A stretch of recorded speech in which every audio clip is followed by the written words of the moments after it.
Friends, welcome back.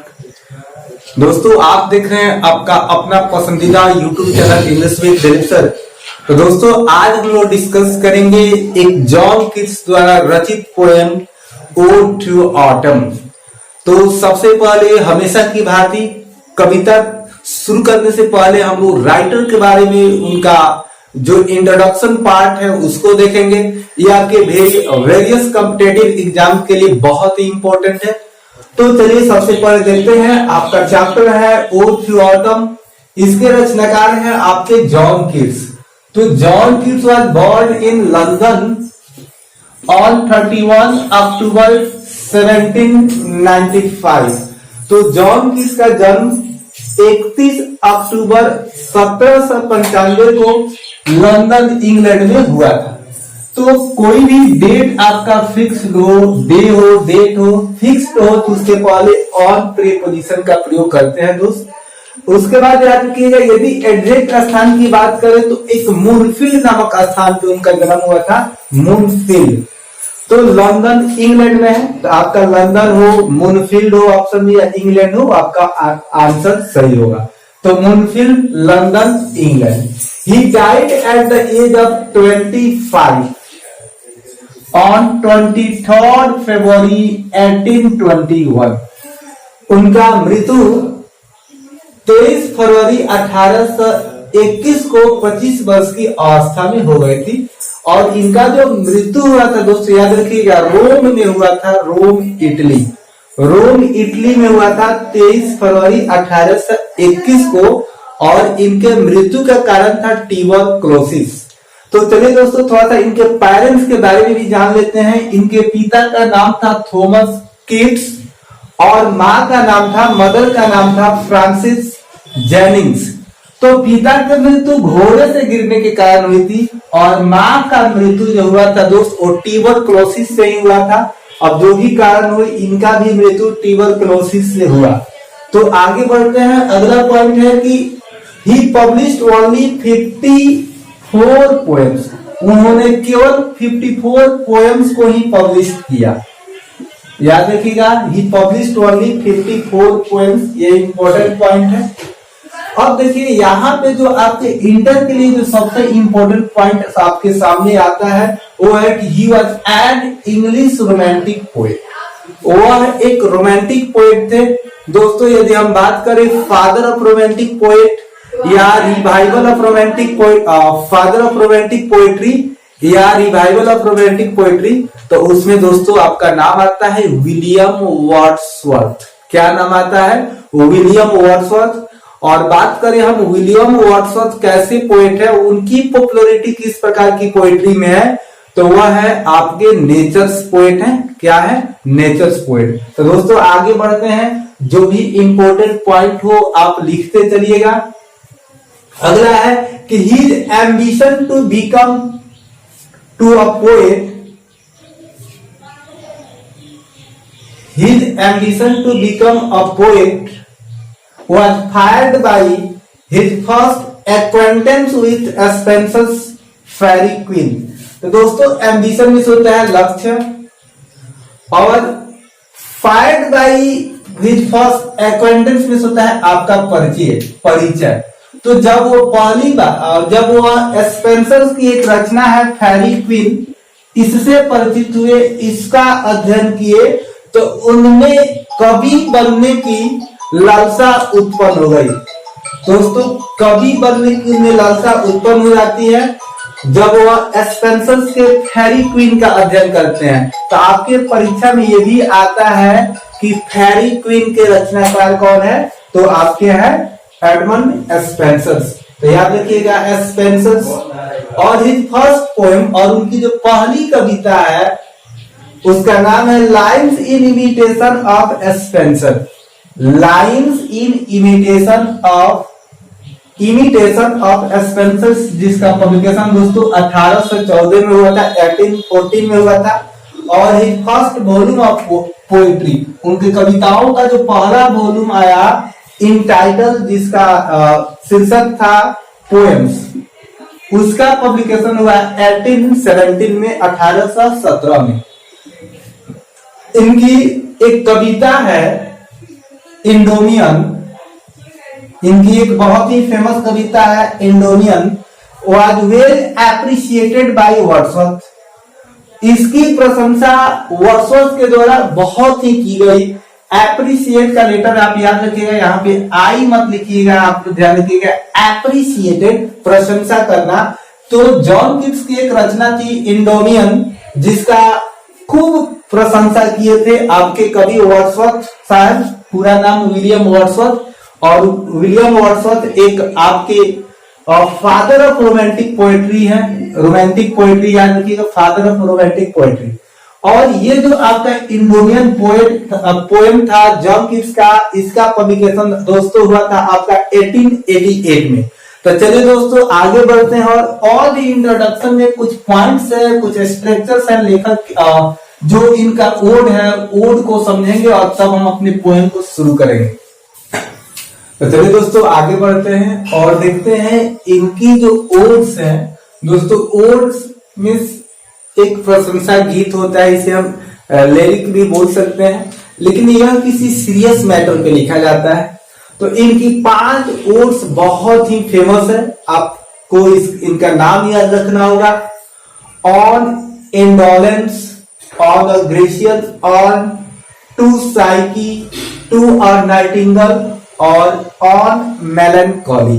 तो जो इनके 5 ओड्स हैं, जैसे ode on indolence, ode on aggression, ode on to Psyche, ode on to a nightingale और ode on melancholy. और finally जो इनका लास्ट ओड है, यह कह सकते हैं कि यह लास्ट पोएम है। ये भी दोस्तों याद रखिएगा, ओड इस कविता का एक रूप ही होता है।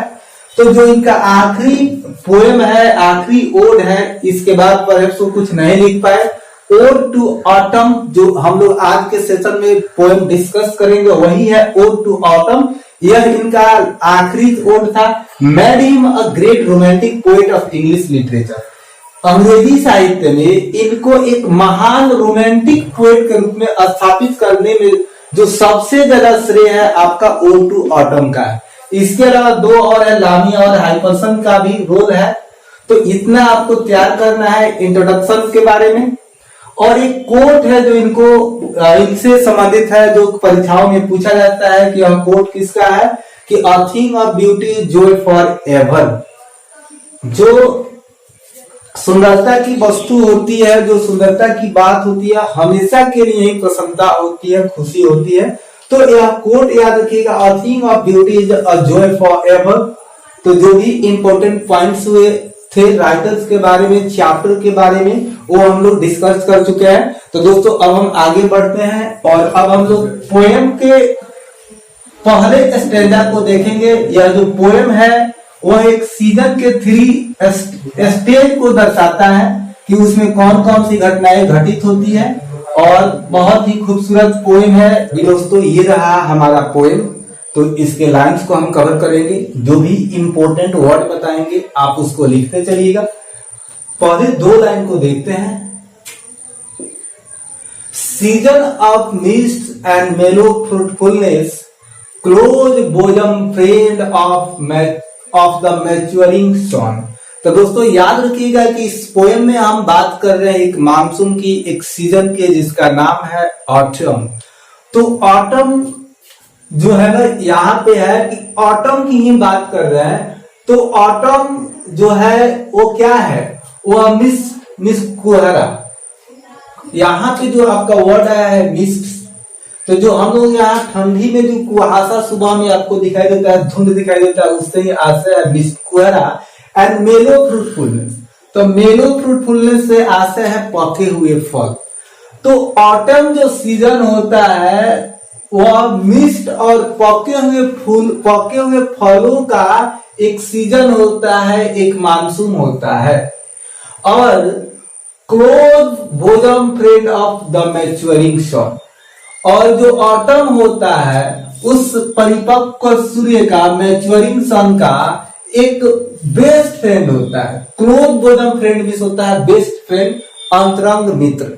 तो ऑटम जो होता है वह सूर्य का एक बेस्ट फ्रेंड होता है, एक अंतरंग मित्र होता है। तो याद रखिएगा कौन कौन से दोस्त होते हैं, तो आपका सूर्य होता है और ऑटम होता है। यहाँ पे मैच्योरिंग से आशय है कि जो ऑटम का सीजन होता है इसमें जो सूर्य होता है बहुत ही अच्छा तरह से निकलता है और उसकी जो प्रकाश है ना बहुत ही जल्दी आसानी से पूरे पृथ्वी में फैलती है, तो इसीलिए यहाँ पे maturing sun.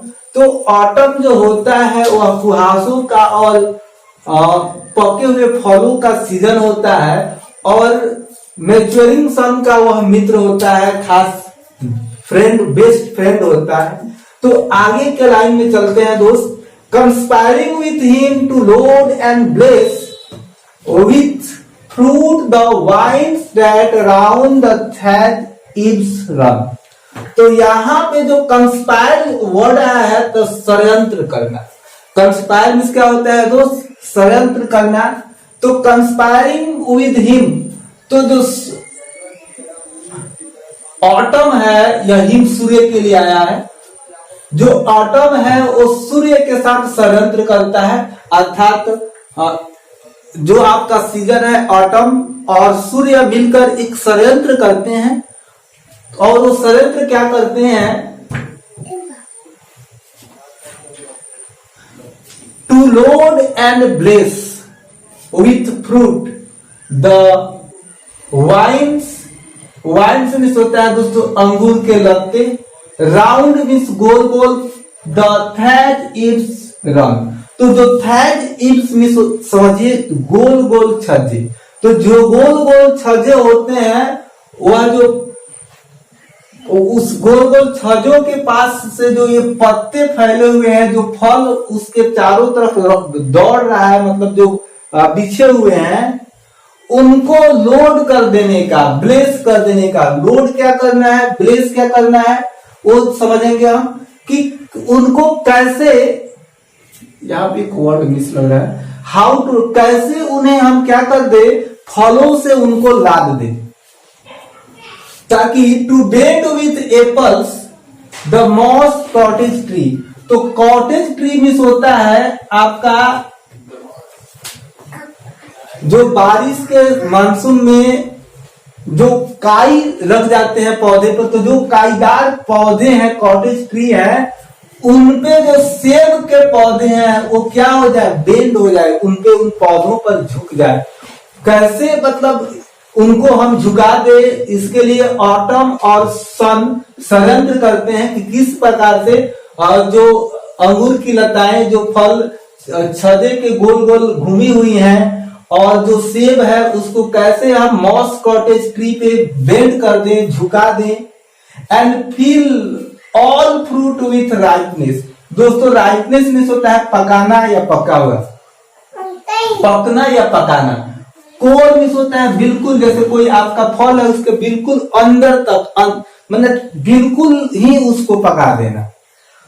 And fill all fruit with ripeness to the core, और सारे जो फल हैं उनको बिल्कुल अंदर तक उसको राइटनेस कर दें, कैसे उसको पका दें, इसके लिए आपके सूर्य और ऑटम षड्यंत्र करते हैं। आप दोस्त जानते हैं कि जब सूर्य का प्रकाश और मानसून ठीक हो तभी कोई भी फल पौधा जो होता है अच्छा से ग्रो करता है। तो ये जो सीजन है, इंग्लैंड की सीजन की बात हुई है, तो इंग्लैंड में जो ऑटम होता है वह फलों के लिए, वह पौधों के लिए बहुत ही इंपॉर्टेंट सीजन होता है। तो आगे बढ़ते हैं। To swell the gourd, swell means होता है दोस्तों फुलाना, गॉड मीन्स लौकी, कि कैसे लौकी को फुला दे। And plum the hazel, hazel means आपका अखरोट, एक प्रकार का पौधा होता है, उसको हम क्या कर दे, उसको भी हम क्या कर दे, प्लम कर दे, मोटा कर दे। सेल्स, उसके जो छिलके होते हैं, और वो छिलके क्या है, वही तो स्वीट कार्नेल। तो उस हेजल का जो फल है उसके अंदर कार्नेल होते हैं, गिरी होते हैं, उसके अंदर हम मिठास से भर दे। यहाँ तक दोस्त आपको समझ में आ रहा होगा। तो चलिए आगे बढ़ते हैं। टू सेट मीन्स होता है टू प्रिपेयर, तैयार करना। बड मीन्स होता है कली, तो budding more for the bees. आगे क्या होता है, आगे वो लोग षड्यंत्र करते हैं कि कैसे जो कलियां हैं, फूलों की कलियां हैं, उसको हम तैयार कर दे मधुमक्खियों के लिए। जो फूल होते हैं, जब कलियां फुलाती है तो क्या होता है, मधुमक्खियों को अट्रैक्ट करती है, उसके आकर्षित करती है for the bees until they think warm days, गर्मी के दिन will never cease, समाप्त होना वो कभी समाप्त नहीं होंगे। For summer has overbrimmed their clammy cells, तो clammy मीन्स होता है चिपचिपादार रस भरा, तो जो सेल्स है उनकी जो छाता है, जो मधुमक्खियों की छाता होती है, तो उसको हम रस से भर दे। इसके लिए भी सूर्य और ऑटम षड्यंत्र करते हैं कि उसको इतना भर दे रस से उस मधुमक्खियों की छाता को कि वह सोचे कि यह जो गर्मी के दिन है ना, वार्म डे है ना, वो कभी समाप्त नहीं होंगे। तो दोस्तों ये रहा आपका पहला स्टेंजा। तो इसमें जो लाइन्स थे हम लोग कंप्लीट किए। अब इसके बाद 2 स्टेंजा और है, उसको हम लोग पार्ट 2 में दूसरे सेशन में देखेंगे। तो दोस्त वीडियो अच्छा लगा हो तो प्लीज लाइक कीजिए, और चैनल पे नए हैं तो चैनल को सब्सक्राइब कीजिए और बेल आइकन को भी प्रेस कीजिए, ताकि मैं कोई भी वीडियो अपलोड करूं तो सबसे पहले आप तक पहुंचे। तो दोस्तों आज के लिए इतना ही। वीडियो में अंत तक जुड़े रहने के लिए आप सबका शुक्रिया। Thank you. Have a nice day.